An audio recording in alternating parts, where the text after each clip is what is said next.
தேர்தல் ஆணையர்களுக்குள் எந்தவிதமான கருத்து வேறுபாடும் இல்லை என்று தலைமை தேர்தல் ஆணையர் சம்பத் விளக்கமளித்துள்ளார்.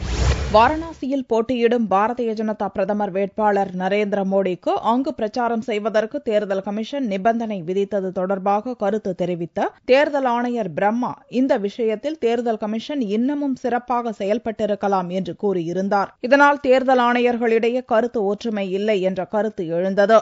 இந்நிலையில் டெல்லியில் செய்தியாளர்களை சந்தித்த தலைமை தேர்தல் ஆணையர் வி.எஸ். சம்பத் வாரணாசி உள்ளிட்ட எந்த பிரச்சினையிலும் தேர்தல் ஆணையர்களுக்குள் எந்தவிதமான கருத்து வேறுபாடும் ஏற்படவில்லை என்று விளக்கம் அளித்துள்ளார். இப்பிரச்சினையில் மாவட்ட கலெக்டர் மட்டுமின்றி தலைமை செயலாளர் உள்ளிட்ட அனைத்து தரப்பிலும் பெறப்பட்ட அறிக்கையின் அடிப்படையில் பாதுகாப்பு காரணங்களுக்காகவே அனுமதி மறுக்கப்பட்டது என்றும் அதற்கு பதிலாக மாற்று இடம் பரிந்துரைக்கப்பட்டதாகவும் சம்பத் கூறினார். அமேதி தொகுதியில் ஓட்டுச்சாவடிக்குள் சென்று மின்னணு ஓட்டு எந்திரத்தை ராகுல் பார்வையிட்ட விஷயத்தில் அந்த எந்திரம் செயல்பாட்டில் இல்லை என்பதை புகைப்படம் எடுத்தவர் உள்ளிட்ட அனைத்து தரப்பிலும் உறுதி செய்துள்ளோம் என்றும், எனவே விசாரணையின் அடிப்படையில் ராகுல் தேர்தல் விதிமுறையை மீறவில்லை என்பதால் அவர் மீது நடவடிக்கை எடுக்கப்படவில்லை என்றும் சம்பத் கூறினார். அதே நேரத்தில் வாக்குப்பதிவு நடந்து கொண்டிருக்கும் போது நரேந்திர மோடி செய்தியாளர்களை சந்தித்து தேர்தல் சின்னத்துடன் பேட்டி அளித்துள்ளார் என்பதால் தான் அவரது செயல்பாட்டுக்கு கண்டனம் தெரிவிக்கப்பட்டது என்றும் சம்பத் தெரிவித்தார்.